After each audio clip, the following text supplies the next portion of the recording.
So it says we're live for now.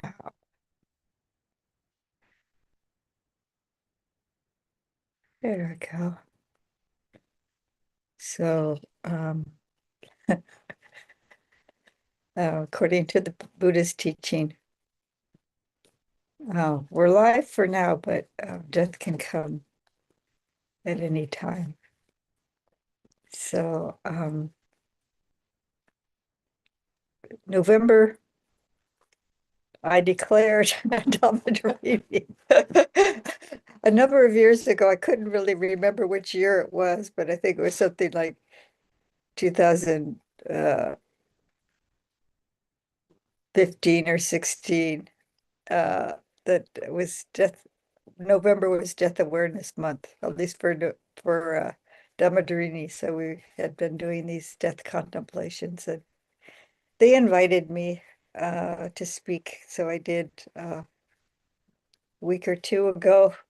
I said some time was kind of sketchy, but anyway, so I started thinking about that concept again, that how important it is for us to reflect on our mortality.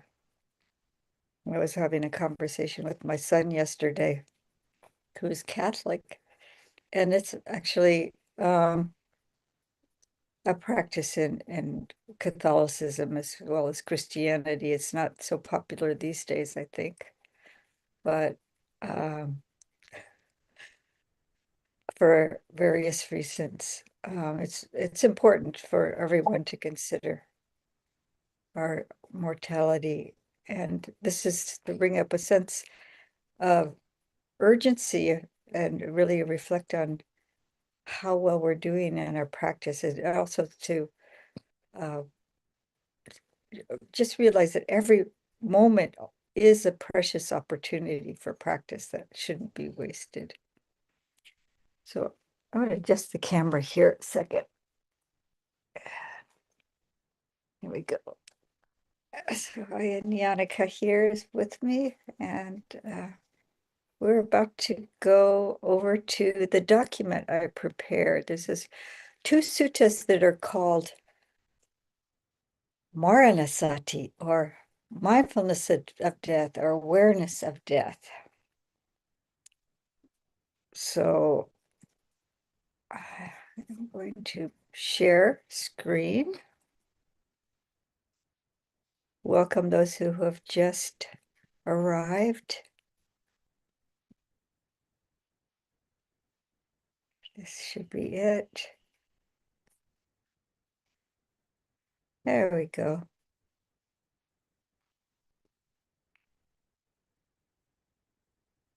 Is everyone hearing me well? Yes. Okay. So,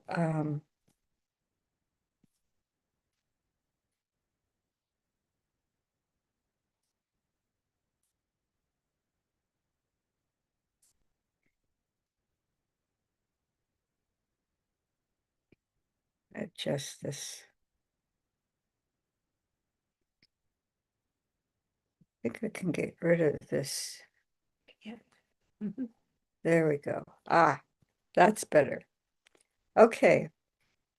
So this is called Mindfulness of Death. And I have Ajahn Tanisaro's translation here of the first paragraph.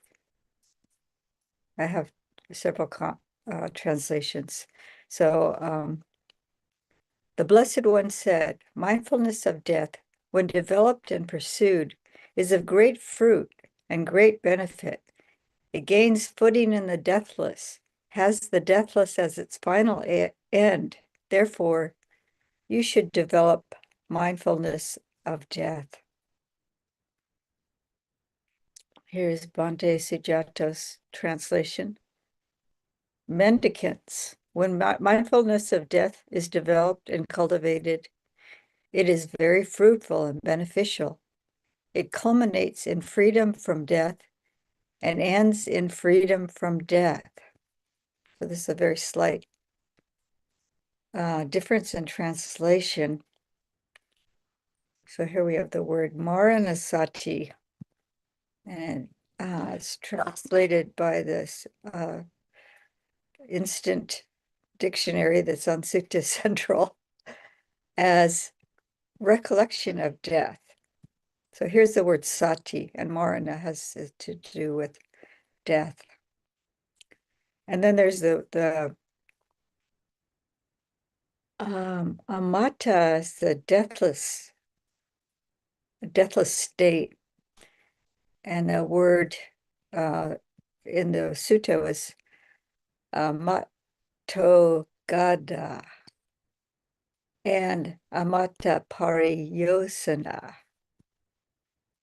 So we're jumping into the Pali immediately because there's these words, the deathless, and plunging into the deathless. Oh, Does that sound like a good thing to do?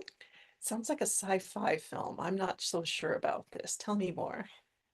Yeah, so with the cycle of birth and death, there's always once one is reborn, one is destined to die once again. So the deathless is a epithet for nibbana because there's no birth and there's no death. And I think this is why Bhante Siddhartha is saying freedom from death, freedom from, it culminates and ends in freedom from death.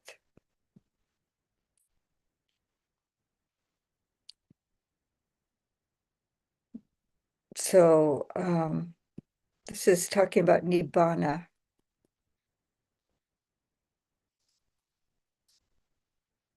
And this is actually the goal of the holy life and those on the path is nibbana at some time. If if we've entered the stream, we're bound for nibbana and 7 or less births. Would you like to read? Sure. This is Bhikkhu Bodhi's translation, and I've ellipsed it.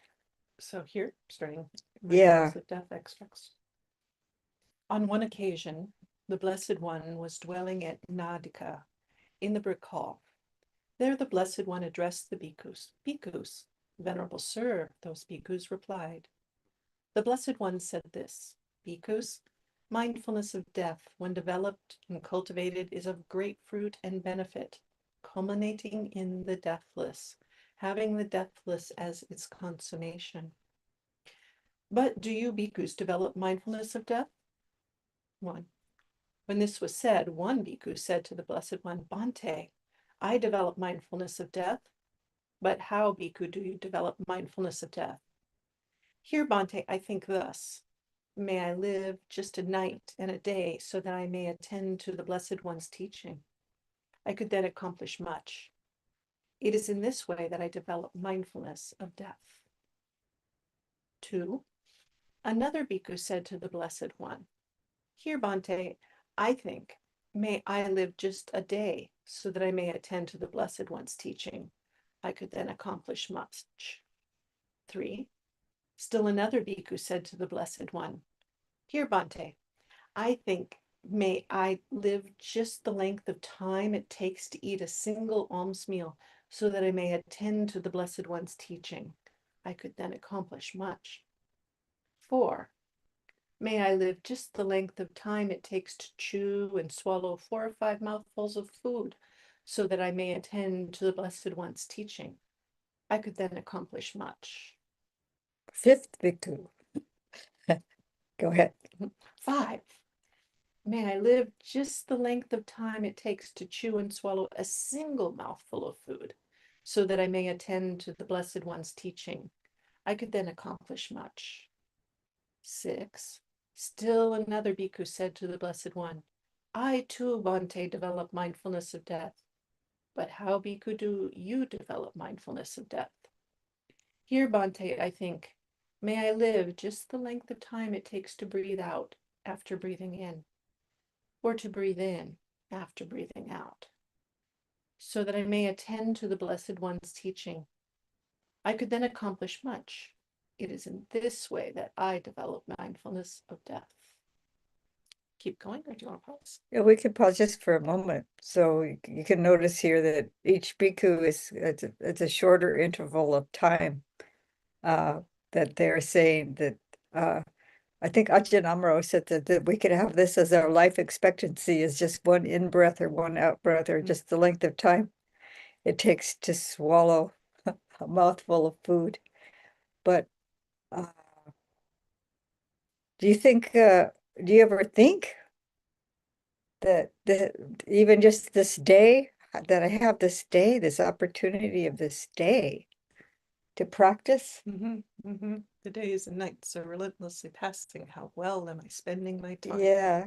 So I started, well, let's finish. So see what the Buddha says to these monks who are attending to mindfulness of death in various ways.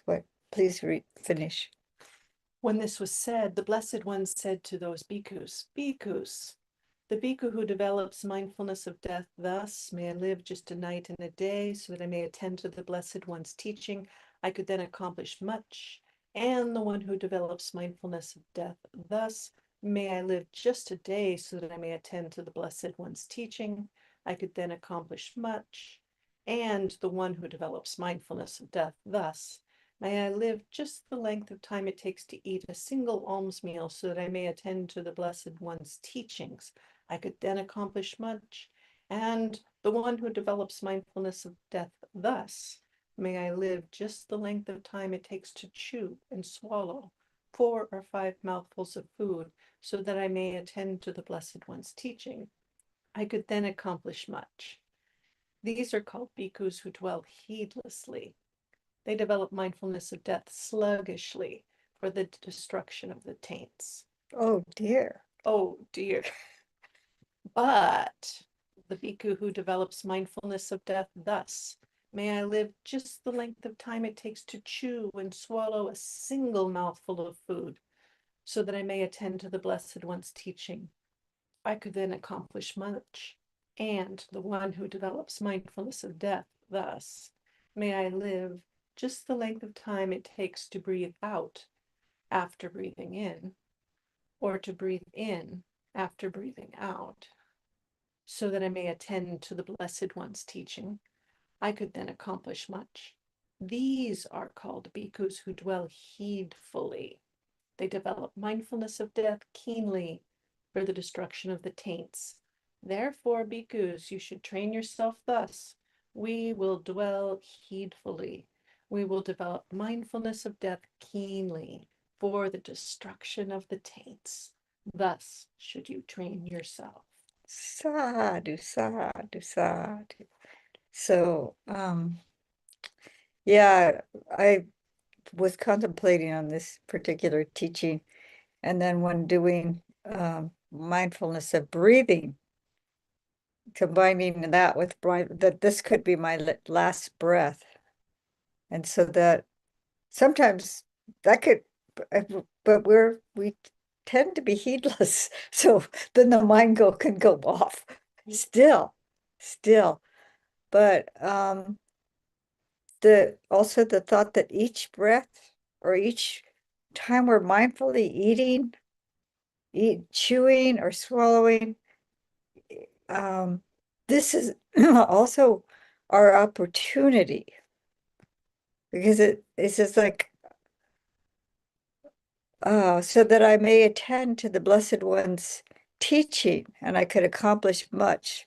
So even this is one way I started thinking about this. Even this short period of time of each in-breath, each out-breath, or each moment we're chewing or swallowing.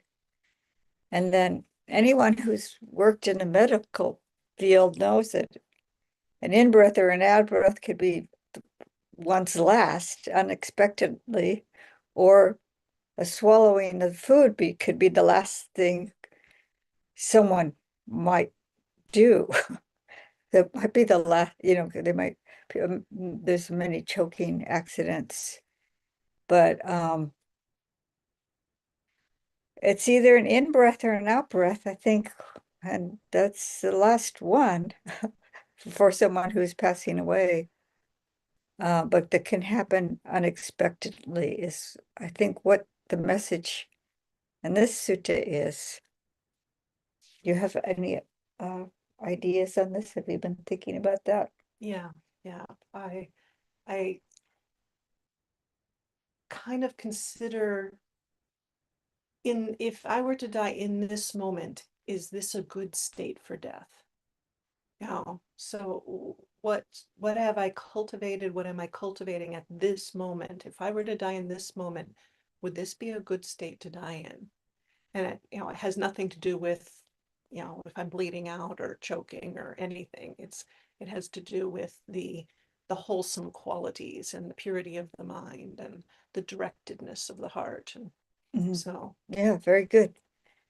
So this actually ties into the next sutta. Does anyone have any comments or questions about this?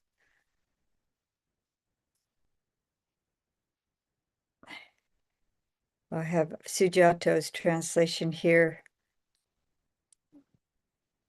But as to the mendicants or anyone who develop mindfulness of death by wishing to live as long as it takes to chew and swallow a single mouthful, I have the Pali here, or to live as long as it takes to breathe out after breathing in, or breathe in after breathing out. These are called the mendicants who live diligently. That's another word for heedful. heedful or atama, atamada.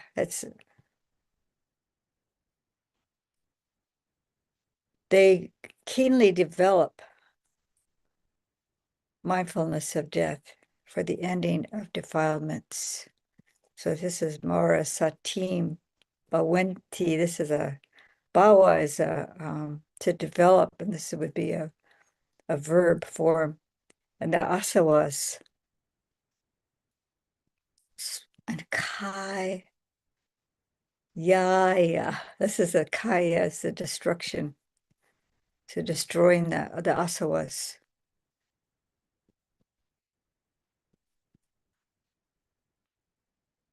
Tasmati ha bikawewam sikitabam. So this is therefore, thus you should train, or you should train like this. So appamata is diligent, vigilant, careful, attentive, and heedful isn't somehow in this list. Maybe I didn't get the whole, but heedful is also appamada or appamata. And tika is sharp, piercing, but this is acute. As far as a state of mind is sharp, quick, keen, penetrating, astute. So this is a very sharp and precise, penetrating mindfulness of death. There's the asawas. Asawa is sometimes called the outflows or effluence or inflows, and Bhante Sujato just translates it as defilement. But there's the three asawas that keep us in the realm of samsara. Can you tell me what those are? The three? I was looking up appamata and appamada to see what the difference was. You're talking about what now? The Asawas, three of them. Nope, not going to be able to pull it up. My brain's not engaged. Okay. So there's the kamasawa, which is Okay. sense desire. Bhavasawa, which is a bhava. We saw bhava is developing, but it's also existence or becoming.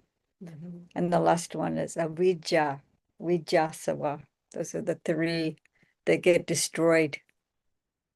And that's at arahantship. Those are the last three that keep us tied to samsara.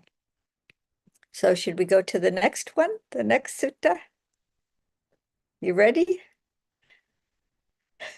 Yes? Nobody's scared. Another one, another. This is Ajahn Tanisaro, so we're going to look at the full.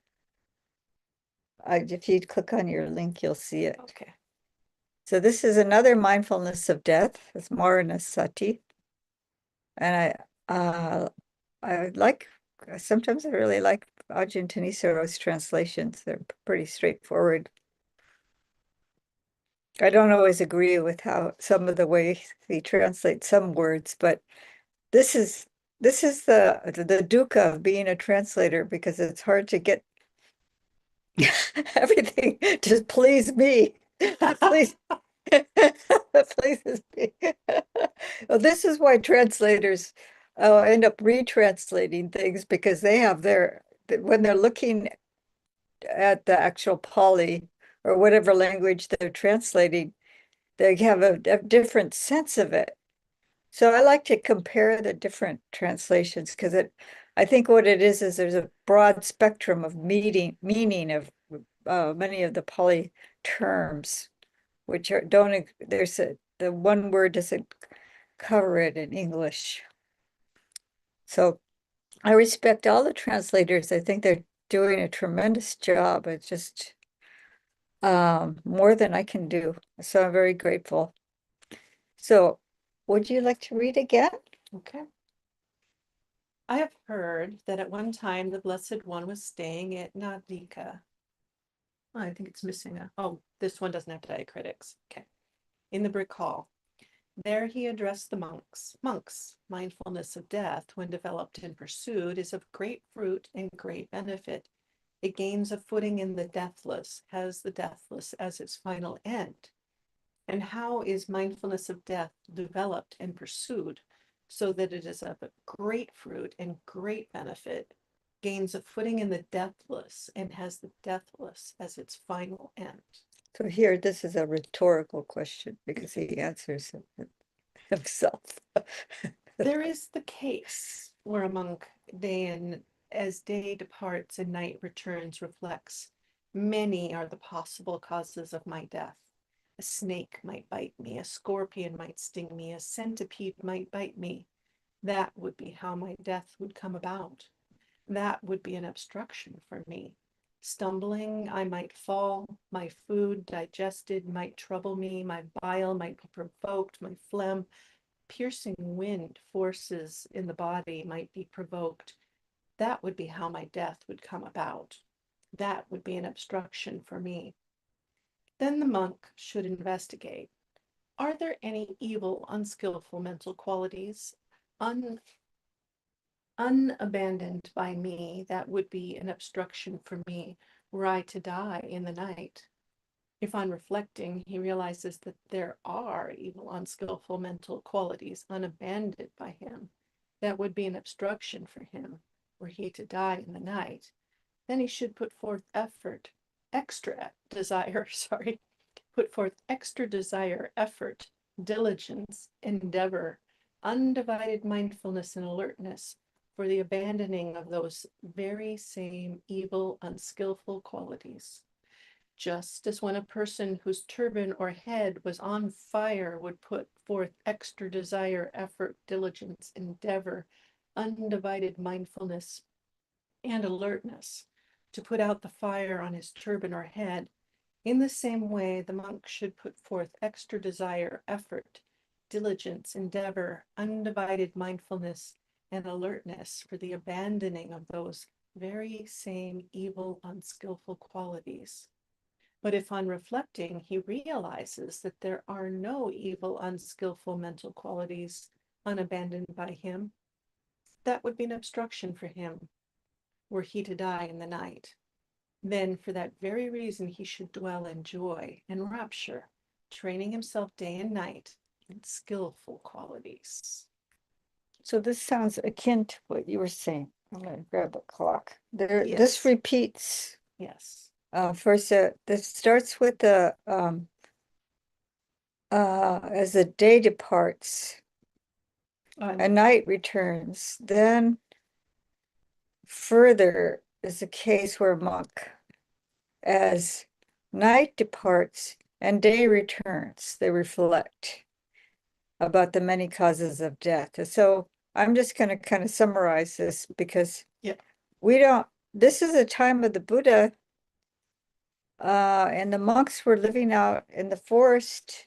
And then even today there are in Sri Lanka and Thailand, but it's not as there's civilization, I think most places a little bit closer these days. But so most monks are not living way out in the middle of a hazardous area. Although when we were living at Aranya Bodhi, I mean, I thought I could fall. Yep. I could fall and not be found for, till the next day. They wouldn't realize that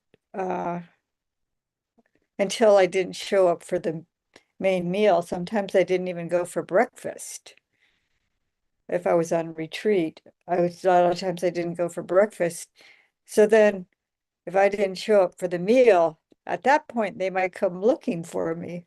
We did have a visiting monastic that didn't show up and didn't show up, and they'd wandered in the wrong direction, and then they eventually were found, and yeah, they almost lost, well, they almost really injured their toe. It was quite frostbite.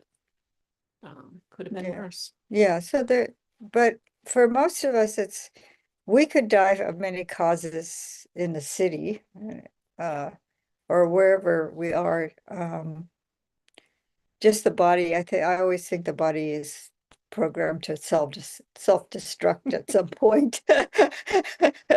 It's like, and when that is, one person's biological clock is gonna go clunk per clunk or something and never tick again. It's no, I mean, like I worked in the health profession, you just don't know. Yeah. Just don't know. I know. So, go ahead. Were you know going to say something? I know this teacher who was just about to retire. He was walking up the steps of the school building, the administration building, to fill out some paperwork for his retirement, and he had a massive heart attack, and that was it. And he was just, in this, I'm close to retiring. I'll be done with all of this, and yeah. Sad. Yeah, so there's stories like that all the time. It's or auto accidents, just unexpected death. So, just knowing that, just reminding ourselves of that, not to be causing ourselves anxiety.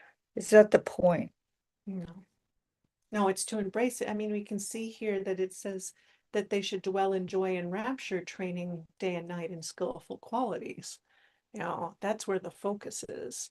But the impetus comes from the knowing we don't know how long. So yeah, so if we look within ourselves and we aren't seeing unwholesome qualities, then but if we do to put forth effort, it's as if our head was on fire, our turban. I'm going to return to the document because I've got other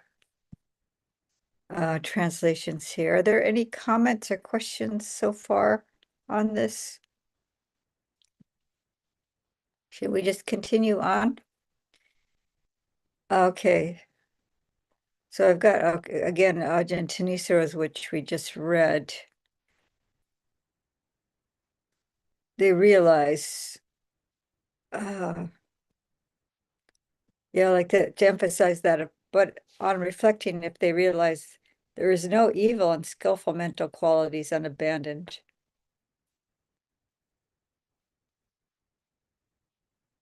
that would be an obstruction. So they have abandoned at that point all the obstructing mental qualities.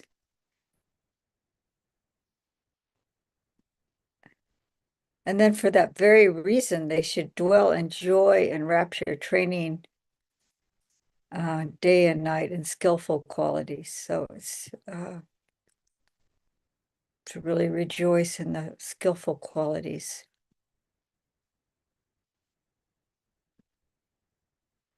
So this is Bhikkhu Bodhi's translation. I'm just just doing a little bit of comparison. So after reflecting, see, there's this reflection is a part, not just stilling the mind and quieting the mind, but also reflecting on things, reflecting on death, or reflecting on wholesome qualities, or reflecting on impermanence, or there's various reflections. And this is reflecting on death. And then after we reflect that we may die at any moment, do I have any bad and wholesome qualities that have not been abandoned, which might become an obstacle for me? So this is pretty much the same if I were to die tonight. So this is kind of interesting because the last sutta said that but there could be any moment in the night, Right. if you think of it that way. And so in the morning, you reflect this way, and in the evening, you reflect this way. And then it's actually a practice that monastics are supposed to engage in, thinking at the end of the day. How was the day, and how well did it go, and how was my mind throughout the day, and how is it now?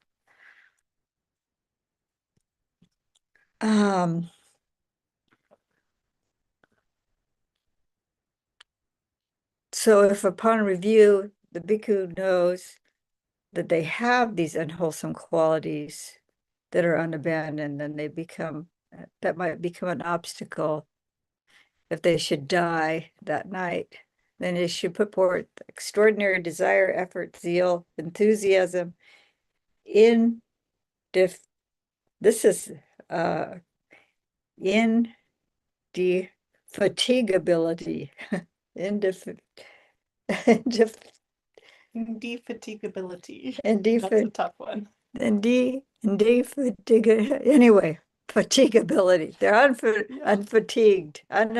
They're mindfulness and clear comprehension to abandon those bad, unwholesome qualities, just as one whose clothes or head had caught fire would put forth extraordinary desire, effort, zeal, enthusiasm in I want to say defeatable, but it's fatigability.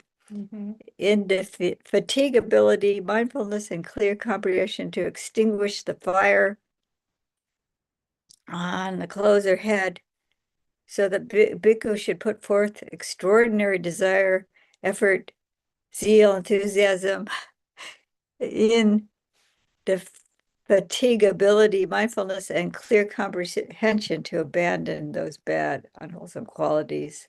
But if upon review, the bhikkhu knows, thus, I do not have any bad, unwholesome qualities that have not been abandoned, which might become an obstacle for me if I were to die tonight. Then they should dwell in the same rapture and joy, training day and night in wholesome qualities. Sadhu. So as translation, and if I died from that, it would be an obstacle to my progress. And I almost laughed at this because, yeah. If I were dead, if I were would to, that be a problem for this practice? well, yeah, then if was reborn as a human, I'd be a baby all over again, Right. or who knows what realm I'd be in. And Exactly. unless I had already if I was an anagami or something like that. That's different. Yeah, for most Then, of us, though. but most of us, so, I would say even an anagami, um, because I mean, of course, I understand time is felt differently, but the amount of time that you have left in your human life to reach arahantship versus the amount of time you're going to spend in the anagami realm. Do it now. so, I just underlined a couple of words that I looked up. The obstacle, antarayo, and then reflecting, patisan sanchikatabam. Patisanchikati is reflecting, and this is I guess, PTP. What part of speech is that? Where are you? Patisanchikataba. I am not a grammar expert. Past participles what jumps into my head, and I Yeah, don't even know if that makes any sense. I'm not even sure what that. should be reflected. Okay, there you go. Should be reflected. Should be considered. Should be. Isn't it optative then? That you're probably right. It's optative. Should be discerned, literally to be considered. And this pati sam chik itaba. So the aba makes it should be. Ought to, we should, we ought to. So here again, there's this reflecting, like I was talking about. And this appears frequently in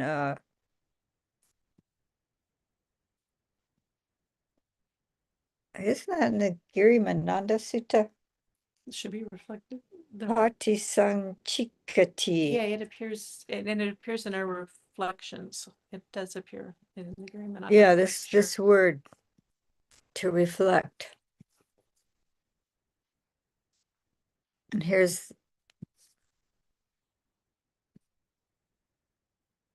suppose that upon checking, this is Bhante Sujatos again, a mendicant knows that there are such bad, unskillful qualities, then in order to give them up, they should apply extraordinary enthusiasm, effort, zeal, vigor, perseverance, mindfulness, and situational awareness. And so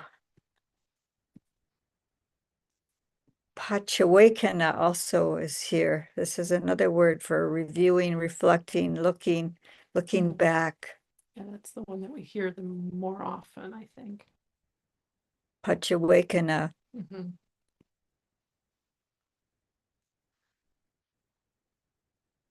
As in the morning, we reflect on our four requisites. How we should be using those requisites.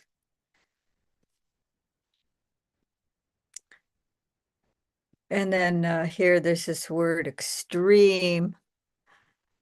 Adimata, extreme, excessive, utmost, intense, high measure.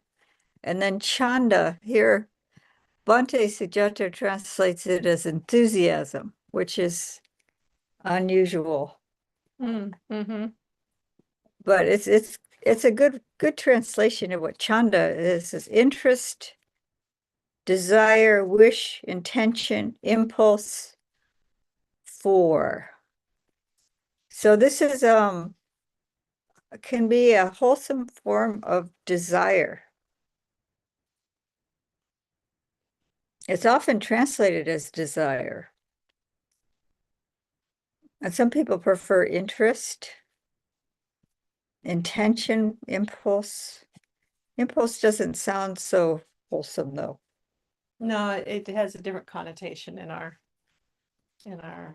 English use.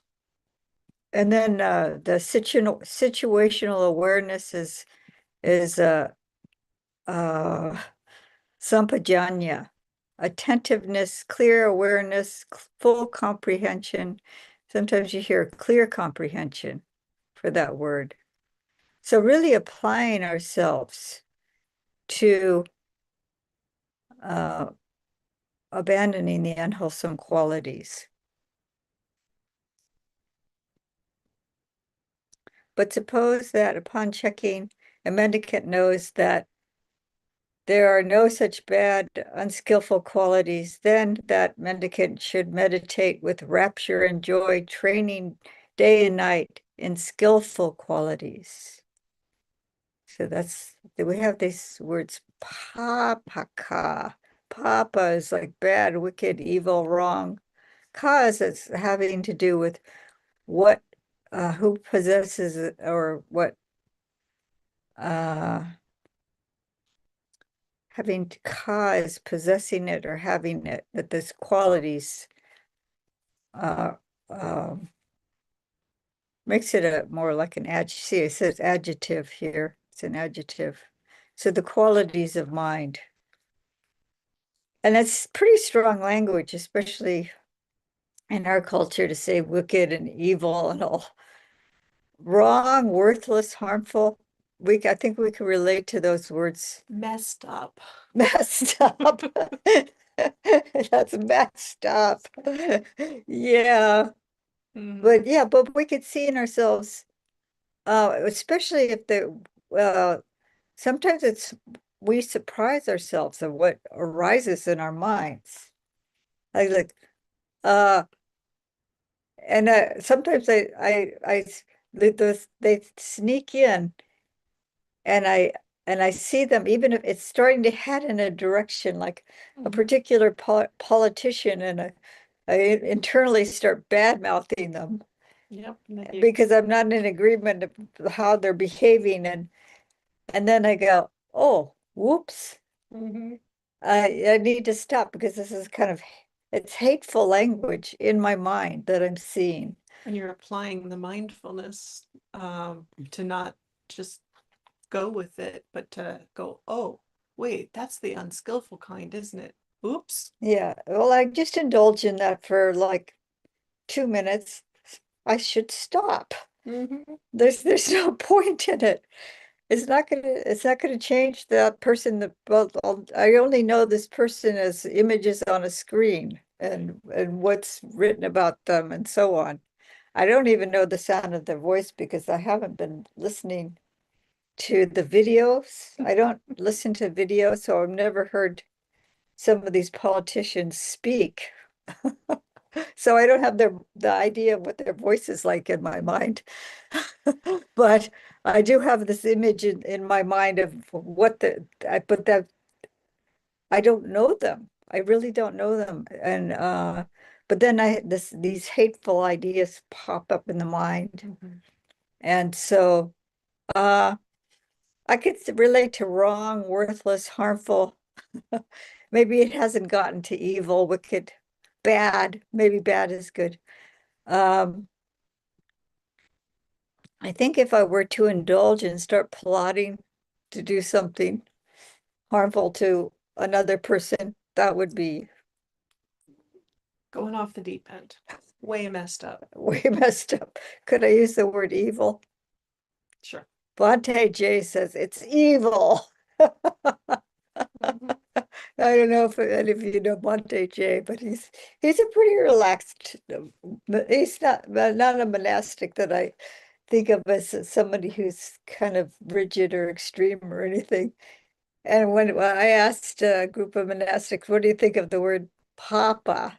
And he said, it means evil. So I guess we have to realize there are people in the world that actually are quite harmful. So we have akusala. Yeah. So this is word negates kusala. So it's unbeneficial. It's like actions, unskillful deeds, unwholesome. And then Dhamma Most people know this word Dhamma, but there's a lot of different ways the word is used. So it's nature, character, quality, and that's how most of the translators in this context, when you say kusala or akusala Dhamma, then it's a quality of mind. And then most people know Dhamma or Dharma as teaching, discourse, the teaching of the Buddha, could be the truth. In this case, nature too. Dhamma can be a broad understanding of what the word Dhamma is, but it depends on the context. And in this context, it's the quality of mind. And here's a beautiful word, this piti pamoja, joy and happiness, enjoyment and delight. So these are the qualities of mind that are kusala. These are the wholesome, healthy, beneficial, useful, good, karmically profitable, skilled, clever, competent, expert, adept. And that would be a person. So I just have an extract of another sutta, but we could stop now for discussion if people would like. Would people like that?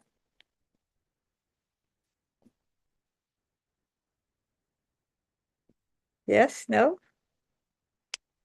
I'll just read this quickly because it's very short. And then we'll go to discussion. This is themes, and this is a five, it's in the fives, and there's five themes or subjects for frequent recollection. And it's the nature of each one of us, to the nature of this body. That's the way I think about it, is to age, to become sick, to die, but also that all things we may be separated from everything that we hold dear. And the last one is that we're heir to our karma. But this, I just took the extract of this is a reflection here. This noble disciple reflects thus: I am not the only one who is subject to death, not exempt from death. All beings that come and go, that pass away and undergo rebirth, are subject to death. None are exempt from death. As one often reflects on this theme, the path is generated. One pursues this path, develops it, cultivates it. As one does so, the fetters are entirely abandoned and the underlying tendencies are uprooted. Sadhu. So this is someone who's attained arahantship, just contemplating death.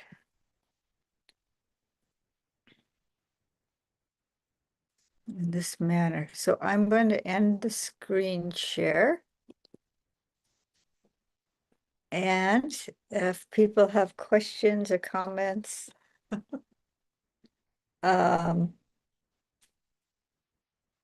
Let's see what we have out there. see. Yes. Looks like John may have a question or a comment. You can unmute yourself if you do. Do you have your volume up by? It is. Okay. Hello, can you hear me? Yes. Okay. Hello, Ayas. Thanks for the presentation that made me think about the point of Dhamma. So I have a question. Um, my question is about how to assess the wholesome and unwholesome qualities of the mind that was discussed in the sutta. If something very ugly is coming up, it's obvious, or if there's a habit that one wants to indulge in, that's obvious as well. But let's say there's not very much going on in the mind, and One is presented with certain feelings, but there's nothing obvious coming up. How should you assess the wholesome and unwholesome qualities in that situation? Thank you. Oh, that's a good question. Yeah. So it depends. It talks about quality of mind. So you look at the quality, is the mind dull or is it bright? Are you aware of what's going on in I mean, like there could be just this chatter and you're not even um, aware that that's what's going on. So I'm aware that there is chatter going on in my mind, and that's mindfulness. So I'm mindful of what's going on. And then uh the mindful quality could um emerge and become stronger because I'm putting my awareness to what's arising, so that that mindfulness would be a wholesome quality, and that's what I would want to start cultivating.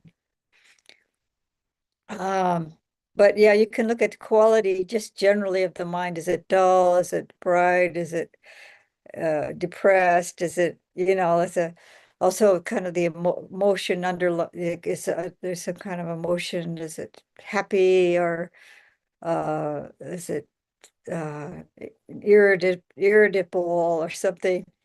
And sometimes I'm feeling irritable, and then I bring my awareness to the irritability. So then I'm bringing up mindfulness. So I'm starting to replace the mindfulness with the irritability and going, oh, I see that I'm feeling irritable.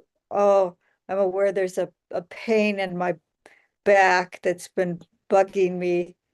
And so I start to uh bring awareness of, or maybe even compassion to myself and to my friend here who is around me, because I'm so I might even voice that, oh, I'm feeling kind of irritable, or my back is hurting. And so we can, it's fluid, it can be very fluid, but we can also be locked into, I could just be locked into the irritability and not bringing awareness to the fact that I'm irritable and that I have a pain in my back. And then I start taking it out on my companion in the holy life, who, who has nothing to do with other than just being around. They're smiling at me and I'm like, "Rah, rah, what's that all about?"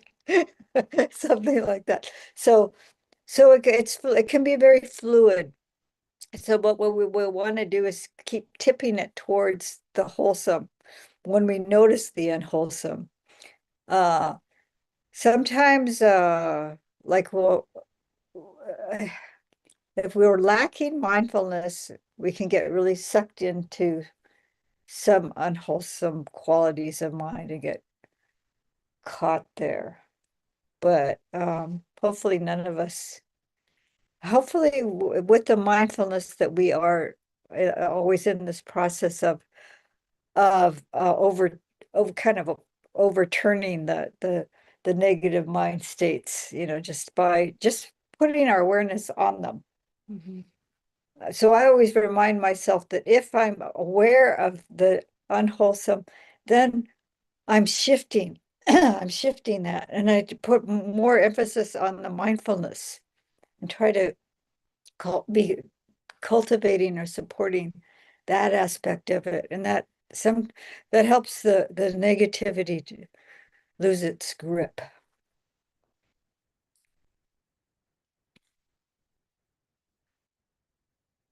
So that's I hope that answers your question.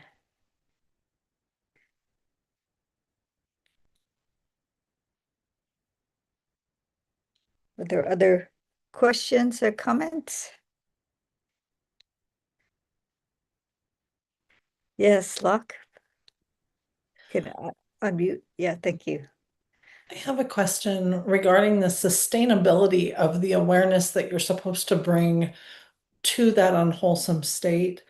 Having it described as tending to it like you would with your hair on fire doesn't seem, I recognize the urgency there, but I don't know the sustainability of that. That's not intended as a sustained instruction, or is it?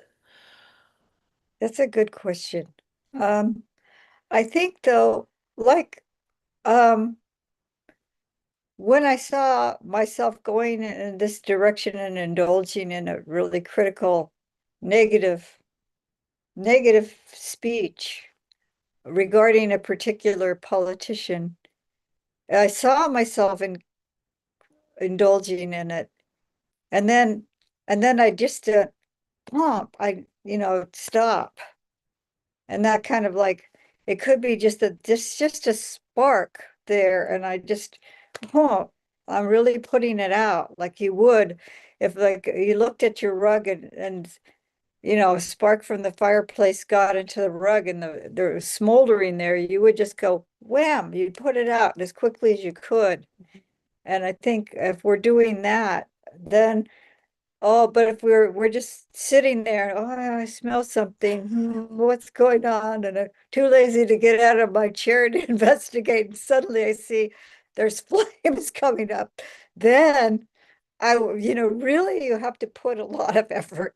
So if our mind is gotten to a point, I think this is also what it's talking about too, is if it's gotten to a point where it's a blazing fire of greed or hatred or something like that. Yeah, because I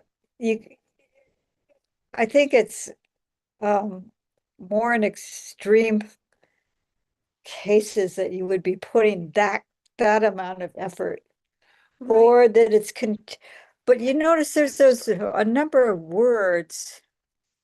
It's not just. Yeah, I think there's degrees, and you're about to say something. I'm looking up the words. Apply extraordinary enthusiasm, effort, zeal, vigor, perseverance, mindfulness, and situational awareness. So that's Bande Sujato's translation.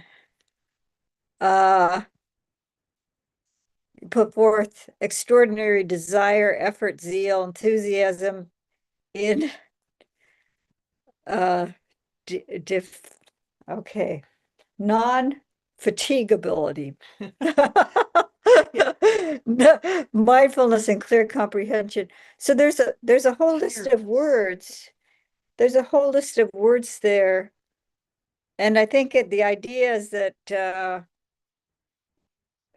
even if it's just a spark on your clothes or a spark on your head, you're going to very quickly, you would act quickly. If we notice it, this is where mindfulness needs to be sharp, is that the sooner we see it, the less it's more than like really like it's a blazing fire on your clothes, or if you see a spark, if you saw a spark on your clothing and it's starting to burn, you would very quickly, but it's not gonna. You would. Can I interrupt with the story? Sure. Well, not a long one, but go ahead. Because most people would not. Most people would try to run from the flame on their garment. This is just the nature, which is why we try to teach kids stop, drop, and roll. Okay. So I had fairly extensive fire training, and these robes are very flammable. A moment of lack of mindfulness, making coffee for Ayasobana at the propane stove, and my robe caught fire. It was this part of the robe here, had gone through the flame. Don't wear robes near propane, this kind of robe. Anyway, it caught fire. Ayasobana's watching me from across the room. There's flames, and I just went in that fast. I brought the flame actually closer and put it out. And that's because I had been training in the wholesome qualities, the way to respond to this for so long, that it had become what the natural response for me when I saw that flame flare up. And so the quality is not like I'm urgently attending to a flame at every moment. It is that I have the capacity to respond with a wholesome skill when the unwholesome comes up. I have the mindfulness and clear comprehension to act appropriately. So this is why there's this list too: desire, effort, zeal, enthusiasm, non-fatigue, ability, Tirelessness. tirelessness, mindfulness, and clear comprehension. So yeah, so that's a good, yeah, so Stop, drop, and roll. stop, drop, and roll. Yeah. And it's what needs to be untiring is the mindfulness and clear Right. comprehension, and just Right. identify. Yeah. And that way it's not like we're always like, like that. It's, Yeah. stop. Yeah, that you would just, Eyes open and Stop eyes it are up. big, but mine were not, because I was just attending to it yeah, with the skill that I had. So, yeah. And I've heard other people leaping on people that were about to run, yep, and yep, because they knew. putting them down and putting their bodies over them. Yeah. To put out a fire. So this is kind of like, maybe I used to say, hold on. Hold on. For one another, we could say, how about stop, drop, and roll? Well, we should roll our respects for the Buddha, because I know you've got another Oh, I've got I've got another preparation. Zoom. So thank you so much for your attention, and we'll do the paying respects to the Buddha.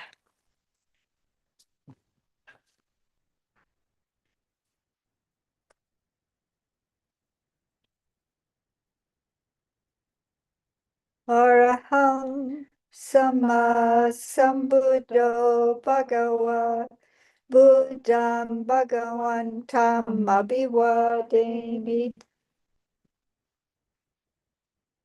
Swakato Bhagavata Dhammo Dhammam Namasami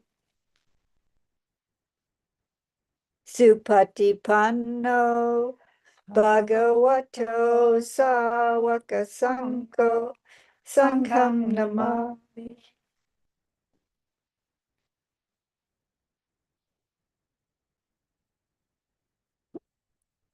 Thank you all for joining us.